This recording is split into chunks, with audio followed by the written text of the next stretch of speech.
بسم اللہ الرحمن الرحیم۔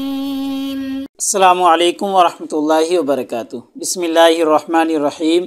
عزیز طلباء کرام، ایم اے اسلامیات کے مضمون اسلام اور سائنس کا آج ہمارا سبق نمبر 2 ہے، جس کا عنوان ہے سائنس اور اسلام کا باہمی تعلق۔ تو نیا سبق شروع کرنے سے پہلے ہم پچھلے سبق یعنی سبق نمبر 1 کا خلاصہ دیکھتے ہیں۔ پچھلے سبق میں ہم نے 3 چیزیں پڑھنے کی کوشش کی تھی، جن میں سب سے پہلی چیز تھی سائنس کا لغوی معنی۔ ہم نے پچھلے سبق میں سائنس کا لغوی معنی تفصیلاً دیکھ لیا تھا کہ سائنس کا لغوی معنی ہے سیکھنا، جاننا، علم۔ ایسے ہی دوسری چیز ہم نے پچھلے سبق میں سائنس کا اصطلاحی معنی اور مفہوم پڑھنے کی کوشش کی تھی کہ سائنس کا جو اصطلاحی معنی ہے وہ ہم نے 2 تعریفات کی روشنی میں دیکھ لیا تھا۔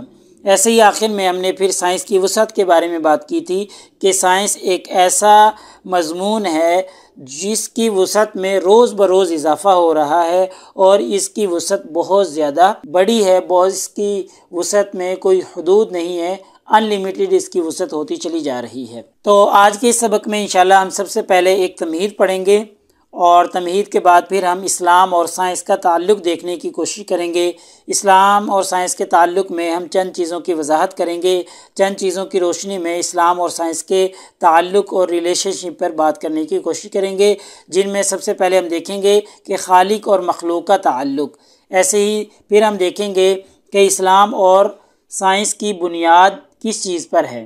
ایسے ہی چیزوں کی تہہ تک پہنچنے کا جو حکم ہے یہ اسلام میں کیا ہے اور سائنس میں کیا ہے، بالتفصیل ہم دیکھیں گے۔ ایسے ہی ہم ایک اور چیز کہ اچھا انداز فکر اپنانے کا جو حکم دیا گیا ہے، اسلام بھی یہی کہتا ہے کہ اچھا اور مثبت انداز فکر اپنایا جائے۔ سائنس کا تقاضا بھی یہی ہے کہ غیر جانبداری سے کسی چیز کا مطالعہ کیا جائے۔ ایسے ہی غور نہ کرنے والوں کی قرآن میں بھی مذمت بیان کی گئی ہے، اور اسلام اور سائنس کا اس کے بارے میں کیا تعلق ہے، کیا ریلیشن شپ ہے، اور اسلام اور سائنس ان کے بارے میں کیا کہتے ہیں۔ ایسے ہی ایک اور چیز ہم ابتدائی اسلام اور سائنس کے بارے میں گفتگو کریں گے کہ جب اسلام نے ترقی کی، اسلام اپنے عروج پر تھا، تو پھر اس وقت اسلام نے سائنس کو کس نظر سے دیکھا ہے اور اس کو استعمال کیا ہے یا نہیں کیا، آیا اس کو مثبت لیا ہے یا اس کو منفی لیا ہے، بالتفصیل ہم اس کو دیکھیں گے۔ تو سب سے پہلے تمہید دیکھیں۔ تو اگر غور کیا جائے تو پھر جو اسلام اور سائنس ہے نا، یہ 2 الگ الگ حقیقتیں ہیں۔ اگر تفصیلاً دیکھا جائے تو یوں محسوس ہوتا ہے بظاہر کہ یہ 2 الگ الگ حقیقتیں ہیں، لیکن اصل میں یہ دونوں ایک ہی چیز کے، ایک ہی سکے کے 2 رخ ہیں۔ اسلام ایک ایسا مذہب ہے جس نے انسان کو سائنسی طرز فکر عطا کیا ہے، اور اسلام کا اور سائنس کا آپس میں انتہائی زیادہ گہرا تعلق ہے، بلکہ اگر ہم یوں کہیں تو زیادہ بہتر ہوگا کہ ان کا آپس میں چولی دامن کا تعلق ہے۔ دونوں ایک دوسرے کے لیے لازم ملزوم ہیں اور دونوں کبھی بھی ایک دوسرے سے الگ نہیں ہوئے۔ اسلام نے سائنس کی اہمیت بار بار بتائی ہے۔ ہم قرآن مجید کا مطالعہ کرتے ہیں، احادیث کا مطالعہ کرتے ہیں تو ہمیں سائنس کی اہمیت بار بار نظر آتی ہے۔ یہ اہل مغرب کا ایک شعور ہے کہ اسلام نے سائنس کے بارے میں کچھ نہیں کہا یا اسلام سائنس کو نیگیٹو اور منفی لیتا ہے، یہ صرف ان کا ایک شعور ہے۔ نہ تو اسلام ایسا مذہب ہے کہ جو سائنس سے انکاری ہے، بلکہ اسلام تو سائنس کی اجازت دیتا ہے، اور نہ ہی اسلام ایسا مذہب ہے کہ سائنس کے حوالے سے مسلمانوں نے یا اسلام نے کوئی کام نہ کیا ہو۔ ہاں، البتہ بہت سا کام ہے مسلمانوں کا اسلام کا سائنس کے حوالے سے۔ تو بالحقیقت اگر دیکھا جائے تو یہ اہل مغرب کا اور اہل کفر کا ایک جھوٹ پر مبنی اور لوگوں کو گمراہ کرنے والی چیز ہے کہ جس نے لوگوں کو گمراہ کیا ہے کہ جی مسلمانوں کا اسلام سے کوئی تعلق نہیں، مسلمانوں کا سائنس سے کوئی تعلق نہیں۔ یہ صرف ان کا ایک غلط بنیاد پر دعویٰ ہے جس کا حقیقت سے کوئی تعلق نہیں ہے۔ حالانکہ مسلمانوں نے دوسرے لوگوں کے لیے، خاص طور پر اہل مغرب کے لیے سائنس کی بنیاد فراہم کی ہے۔ ہم آگے چل کر دیکھ لیں گے کہ یہ ساری چیزیں در حقیقت مسلمانوں کی ایجاد ہیں۔ مسلمانوں کی ایجادات پر، مسلمانوں کی لکھی ہوئی سائنسی کتب پر آگے تحقیقات کی ہیں اہل مغرب نے، اور پھر یہ نئی ایجادات ہمارے سامنے آئی ہیں، بنیاد مسلمانوں نے ہی فراہم کی ہے۔ تو اس تمہید کے بعد اب ہم دیکھتے ہیں کہ اسلام اور سائنس کا آپس میں کیا تعلق ہے۔ تو سب سے پہلے ہم خالق اور مخلوق کے تعلق پہ بات کرتے ہیں۔ تو مذہب جو ہے نا، مذہب اسلام ہے یا دوسرے مذاہب ہیں، مذہب خالق سے بحث کرتا ہے، یعنی جو پیدا کرنے والا ہے، کریٹر ہے، اس سے متعلق بحث کرتا ہے۔ اور سائنس جو ہے وہ مخلوق سے بحث کرتی ہے، یعنی کریشن سے بحث کرتی ہے، یعنی جو پیدا کردہ چیزیں ہیں ان سے سائنس بحث کرتی ہے، اور جو پیدا کرنے والی ذات ہے اس سے اسلام اور مذہب بحث کرتا ہے۔ تو اگر ہم آسان لفظوں میں یوں کہیں تو ہماری بات غلط نہیں ہوگی کہ سائنس کا جو موضوع ہے وہ مخلوق ہے، اور مذہب کا موضوع جو ہے وہ خالق ہے۔ اور یہ حقیقت بات ہے کہ جب مخلوق پر غور و فکر کیا جائے، مخلوق پر تحقیقات کی جائیں، مخلوق پر تجربات کیے جائیں مثبت طریقے سے، تو پھر وہ ساری تحقیقات انسان کو خالق کی معرفت نصیب کر دیتی ہیں، خالق تک پہنچا دیتی ہیں۔ تو گویا یہ ایک اسلام اور سائنس، یہ دونوں ایک ہی چشمے سے پھوٹنے والے دو رخ ہیں، یعنی اصل حقیقت اللہ تعالیٰ ہے، اللہ تعالیٰ سے ہی دونوں چیزیں نکل رہی ہیں، اور دونوں کے بارے، ایک کے بارے میں اسلام بحث کر لیتا ہے اور دوسرے کے بارے میں سائنس بحث کر لیتی ہے، اور دونوں کا مقصد کیا ہے؟ خدا تک پہنچنا۔ مذہب کا جو مقصد ہے وہ بھی خدا تک پہنچنا، اور جو سائنس کا مقصد ہے، سائنس بھی انسان کو تحقیقات کروا کے خدا کی ذات تک لے جاتی ہے۔ تو اس طریقے سے یہ اسلام اور سائنس کا آپس میں گہرا تعلق بنتا ہے۔ ایسے ہی اللہ تعالیٰ نے قرآن مجید میں سائنسی علوم کی ترغیب دیتے ہوئے ارشاد فرمایا ہے کہ ہم عن قریب انہیں کائنات میں اور ان کے اپنے وجود کے اندر اپنی نشانیاں دکھائیں گے، یہاں تک کہ وہ جان لیں گے کہ وہی حق ہے۔ یعنی اللہ تعالیٰ کہہ رہے ہیں کہ میں اپنی وجود کی، اپنی ذات کی نشانیاں ان کے اپنے وجود میں دکھاؤں گا، اور اپنے وجود پر وہ تحقیقات کر کے، سوچ و بچار کر کے وہ میرے تک پہنچ جائیں گے۔ تو یہ دیکھیں اللہ تعالیٰ نے خود فرما دیا۔ اب ہم اسلام اور سائنس کے تعلق پر ایک اور طریقے سے بات کرتے ہیں، وہ ہے سائنس اور اسلام کی بنیاد۔ ہم نے سائنس کے لغوی معنی میں پڑھا تھا، آپ کو یاد ہوگا کہ سائنس کے لفظ کا جو لغوی معنی ہے وہ ہے علم، جاننا، سمجھنا، بوجھنا، عقل مندی، دانش مندی، یہ ساری چیزیں اس کے معنی میں آتی تھی۔ تو اگر ہم اسلام کی طرف نظر دوڑائیں تو اسلام میں بھی جو پہلی وحی نازل ہوئی ہے وہ علم کے بارے میں تھی۔ گویا کہ اسلام کی بنیاد بھی علم پر رکھی گئی، اور اس سائنس کی بنیاد بھی علم پر رکھی گئی، چونکہ سائنس کے لغوی معنی ہی علم، جاننا، بوجھنا ہے۔ جیسا کہ اللہ تعالیٰ نے قرآن مجید میں جو کہ پہلی وحی کی ابتدائی آیات ہیں ان میں پہلی آیت مبارکہ ہے اقرأ بسم ربک الذی خلق، جس کا ترجمہ ہے پڑھ اپنے رب کے نام سے جس نے تجھے پیدا کیا۔ ٹھیک ہے، اب اس میں دیکھیں کہ اللہ تعالیٰ نے بنیاد ہی علم پر رکھی ہے کہ پڑھیے، اقرأ۔ ایسے ہی ایک حدیث مبارکہ میں بھی ہے طلب العلم فریضۃ علی کل مسلم، علم حاصل کرنا ہر مسلمان پر فرض ہے۔ تو اب دیکھیں اسلام بھی جو ابتدا کر رہا ہے، اپنی بنیاد رکھ رہا ہے، وہ علم کے اوپر رکھ رہا ہے، اور سائنس کی جو بنیاد ہے، سائنس کا جو لغوی معنی ہے وہ بھی علم ہے۔ سائنس بھی علم سے شروع ہو رہی ہے اور اسلام بھی علم سے شروع ہو رہا ہے، گویا کہ یہ ایک ہی جگہ سے پھوٹنے والے دو چشمے ہیں۔ اب ہم اسلام اور سائنس کے تعلق پر ایک اور زاویے سے بات کرنے کی کوشش کرتے ہیں، وہ ہے کہ اشیاء کی تہہ تک پہنچنا۔ یعنی خلاصہ یہ ہے اس بات کا کہ اسلام بھی چاہتا ہے کہ اشیاء کی تہہ تک پہنچا جائے، اور سائنس بھی یہی چاہتی ہے، تو دونوں کا مقصد ایک ہی ہے۔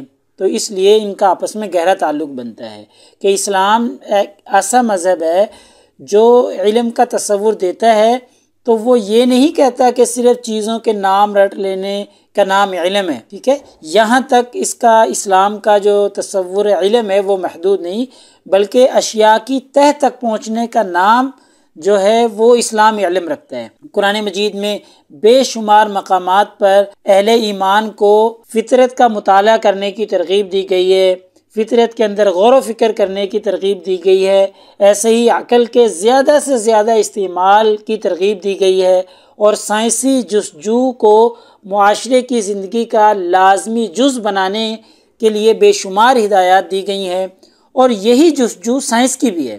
سائنس بھی یہی چاہتی ہے کہ اپنی عقل کو زیادہ سے زیادہ استعمال کر کے اس کو معاشرے کے لیے فائدہ مند بنایا جائے، اس سے نئی نئی ایجادات پیدا کی جائیں، اس میں غور و فکر کیا جائے کائنات کے اندر، اور اس سے پھر معاشرے کو فائدہ پہنچایا جائے، فائدہ مند چیزوں کی ایجاد کی جائے، یہی سائنس چاہتی ہے۔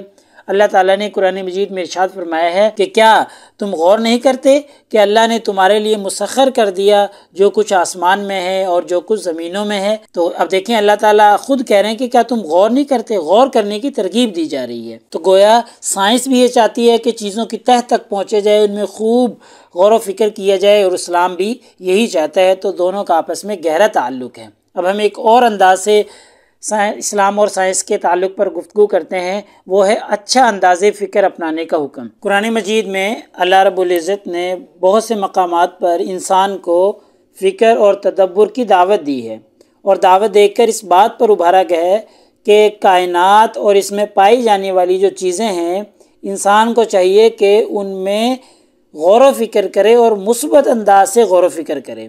ظاہر ہے جب وہ مثبت انداز سے غور و فکر کرے گا تو تب وہ چیزیں اس کو خدا تک پہنچا دیں گی۔ اللہ رب العزت نے قرآن مجید میں ارشاد فرمایا ہے کہ آسمان اور زمین میں جتنی چیزیں ہیں ان سب کو تمہارے لیے مسخر کیا، بے شک اس میں ان لوگوں کے لیے دلائل ہیں جو غور و فکر کرتے ہیں۔ ایسے ہی اللہ تعالیٰ نے قرآن مجید میں ایک اور جگہ فرمایا سورۃ النحل میں کہ اور تمہارے لیے چوپایوں میں عبرت ہے۔ اب چوپایوں میں کیا عبرت ہے کہ اللہ تعالیٰ نے چوپایوں میں عبرت رکھی ہے ان لوگوں کے لیے جو ان میں غور و فکر کرتے ہیں۔ غور و فکر کیا جائے تو انسان دیکھتا ہے کہ ایک جانور ہے، اس کے جسم سے شفاف دودھ آ رہا ہے، صحت بخش دودھ آ رہا ہے۔ ایسے ہی شہد کی مکھیاں ہیں، ان کی طرف غور و فکر کیا جائے تو کہاں سے اتنا میٹھا اور شہد وہ لاتی ہیں جس میں انسان کے لیے شفا رکھی ہوئی ہے۔ تو یہ ان لوگوں کے لیے عبرت ہوگی اس میں جو اس کے بارے میں غور و فکر کرتے ہیں۔ تو اس طریقے سے اللہ تعالیٰ نے قرآن مجید میں مختلف دلائل دے کر انسان کو دعوت دی ہے کہ وہ آسمان میں، زمین میں اور اشیاء کی تخلیقات میں، اس اشیاء کی حیت میں خوب غور و فکر کریں اور مثبت انداز سے غور و فکر کریں تاکہ وہ صحیح نتیجے پہ پہنچ سکیں، اور اس کے نتیجے میں اللہ تعالیٰ کی جو ذات ہے، اللہ تعالیٰ کی ذات کا اقرار کر کے ایمان کی دولت سے مالا مال ہو جائیں۔ چونکہ جب مثبت انداز سے غور و فکر کریں گے تو یہ چیزیں اللہ رب العزت کا پتہ بتائیں گی، اور بتائیں گی کہ ہمیں اس انداز سے پیدا کرنے والا کوئی موجود ہے، کوئی یونیک ذات موجود ہے جس نے ہمیں بے مثال بنایا ہے۔ تو انسان پھر خدا تعالیٰ تک پہنچ سکتا ہے۔ یہ اس وقت پہنچے گا جب مثبت انداز سے غور و فکر کرے۔ اگر منفی انداز سے یا جانبدارانہ مطالعہ کرے گا، غور و فکر کرے گا، تو پھر خدا کی ذات تک نہیں پہنچ سکتا۔ تو اسلام کے علاوہ جو سائنس کا مدعا ہے، سائنس بھی یہ چاہتا ہے کہ کائنات کے ایک ذرے پر بھی اگر تجربہ کیا جائے، سوچ و فکر کی جائے اور تدبر کیا جائے تو وہ غیر جانبدار ہو کر کیا جائے۔ ہم نے پیچھے تعریفات میں پڑھا ہے کہ غیر جانبدارانہ جو مطالعہ ہوتا ہے اس کو سائنس کہا جاتا ہے۔ تو سائنس بھی یہ کہتی ہے کہ غیر جانبدار ہو کر اور مثبت انداز سے کسی بھی چیز پر غور و فکر کیا جائے تاکہ صحیح نتیجے پہ پہنچا جا سکے۔ دیکھیں اسلام بھی یہ چاہتا ہے، اسلام کا مدعا بھی وہی ہے، سائنس کا مدعا بھی یہی ہے۔ ایسے ہی ایک اور طریقے سے ہم دیکھتے ہیں اسلام اور سائنس کا تعلق کہ دونوں کے اندر غور و فکر نہ کرنے والوں کی مذمت بیان کی گئی ہے۔ سائنس کی جو بنیاد ہے وہ غور و فکر پہ، اور قرآن مجید میں بھی تحقیق اور غور و فکر نہ کرنے والوں کی مذمت بیان کی گئی ہے۔ ایسے لوگ جو قدرت کے مظاہر کا مشاہدہ نہیں کرتے، ان پہ غور و فکر نہیں کرتے، ان کو قرآن مجید میں غافل کہا گیا ہے۔ سورۃ الاعراف میں اللہ تعالیٰ نے ارشاد فرمایا ہے کہ ان کے دل ہیں مگر وہ سمجھتے نہیں، آنکھیں ہیں مگر دیکھتے نہیں، کان ہیں مگر سنتے نہیں، یہ لوگ چوپایوں کی مانند ہیں بلکہ ان سے بھی بدتر ہیں، ان سے بھی گئے گزرے ہیں۔ ایسے لوگ غافل ہیں۔ تو اب دیکھیں جن کے دل ہیں ان کو دلوں کو استعمال کر کے وہ غور و فکر نہیں کرتے، آنکھیں ہیں آنکھوں سے مظاہر قدرت کو دیکھ کر ان کی بے مثالیت کو نہیں دیکھتے، ان کے یونیک ہونے کو نہیں دیکھتے، ان میں غور و فکر نہیں کرتے، کان ہیں ان سے سمجھتے نہیں ہیں، سنتے نہیں ہیں باتوں کو، تو اللہ تعالیٰ نے ایسے لوگوں کی مذمت میں ان کو غافل کہا ہے، ان کو چپایوں سے بھی بدتر کہا ہے۔ تو اسلام اور سائنس کا آپس میں گہرا تعلق ہے، چونکہ سائنس بھی غور و فکر کی دعوت دیتا ہے۔ غور و فکر کیے بغیر سائنس میں کوئی انسان کام نہیں کر سکتا، اور ایسے ہی اسلام نے بھی غور و فکر نہ کرنے والوں کی مذمت بیان کی ہے۔ اس طریقے سے دونوں کا آپس میں چولی دامن کا تعلق ہے۔ اب ہم بات کرتے ہیں کہ مسلمانوں کا اور سائنس کا آپس میں کیا تعلق ہے۔ تو دنیا میں ایک دور ایسا بھی گزرا ہے جب مسلمان سائنس کے حوالے سے پوری دنیا کی قیادت کر رہے تھے۔ مسلمان علماء اور سائنسدان بیک وقت ہوتے تھے، یعنی ایک ہی شخص عالم بھی ہوتا تھا اور سائنسدان بھی ہوتا تھا۔ بیک وقت وہ قرآن مجید اور حدیث رسول اللہ صلی اللہ علیہ وسلم، قرآن مجید کی تفسیر، اس کے علاوہ طب، طبعیات، فلکیات، ریاضی، ادب، فلسفہ وغیرہ، یعنی ایک ہی شخص ان سب چیزوں کا ماہر ہوتا تھا۔ یعنی یوں کہہ لیں کہ ایک ہی شخص جو ہے وہ سائنسدان بھی ہوتا تھا اور وہ عالم دین بھی ہوتا تھا۔ بلکہ اگر یوں کہا جائے تو زیادہ بہتر ہوگا کہ دنیا کی ان علوم میں مسلمان قیادت کر رہے تھے، لیکن اگر کوئی شخص ان تمام علوم کا ماہر نہ بھی ہوتا تھا تو کم از کم وہ قرآن اور حدیث کے حوالے سے عالم ضرور ہوتا تھا، قرآن و حدیث کا ماہر ضرور ہوتا تھا۔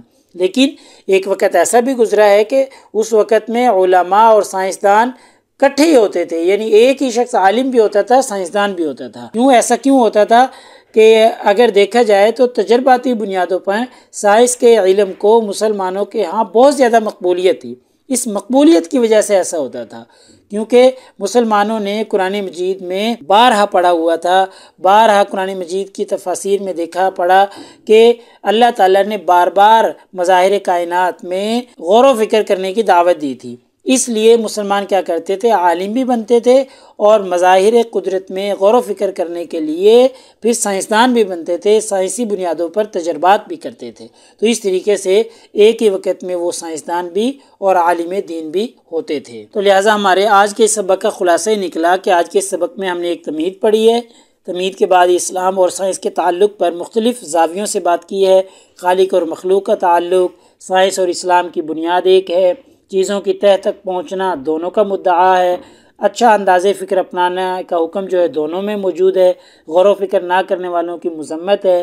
ایسے ہی اسلام، مسلمان اور سائنس کا آپس میں کیا تعلق رہا ہے ہم نے تفصیلاً دیکھ لیا ہے۔ پیپر میں پوچھے جانے والے سوالات سے متعلق گفتگو کریں تو ایک سوال یہ ہے کہ کیا اسلام اور سائنس میں آپس میں ٹکراؤ ہے؟ جو بھی آپ کا مدعا ہوگا اس کو ثابت کریں گے۔ اسلام اور سائنس کا تعلق بیان کریں، اسلام کا سائنس کے بارے میں کیا نقطہ نظر ہے تفصیلاً بیان کریں۔ ایسے ہی انشاءاللہ اگلے سبق نمبر 3 میں ہم پڑھیں گے کائنات کا تصور، اسلامی اور سائنسی نقطہ نگاہ کا موازنہ۔ جزاکم اللہ خیر، السلام علیکم ورحمۃ اللہ وبرکاتہ۔